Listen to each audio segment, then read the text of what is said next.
தமிழோ உங்கள் தமிழ் நேஷன் நியூஸின் மிக விரைவில். கல்முனை கல்வி வலய நிந்தவூர் கல்முனை இமாம் ரூமி வித்தியாலயத்தின் 2026 கல்வியாண்டிற்கான வித்தியாரம்ப விழா நேற்று 29ஆம் தேதி பாடசாலை வளாகத்தில் சிறப்பாக நடைபெற்றது.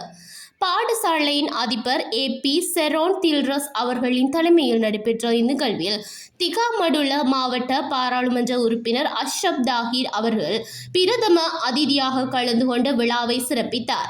இதன்போது முதலாம் தரத்திற்கு புதிதாக இணைந்த மாணவர்களுக்கு கல்வி அரிச்சுவடியின் முதல் எழுத்தை எழுத பழக்கி வைத்து வித்தியாரம்ப விழாவை உத்தியோகபூர்வமாக ஆரம்பித்து வைத்தார்.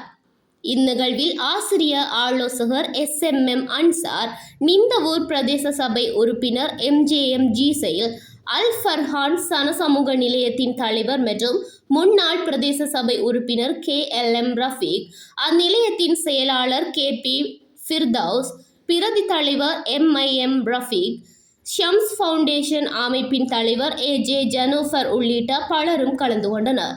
மேலும் பாடசாலை ஆசிரியர்கள், பெற்றோர்கள் மற்றும் மாணவர்களும் பெருந்திரளாக கலந்து கொண்டு நிகழ்வை வெற்றிகரமாக்கினர்.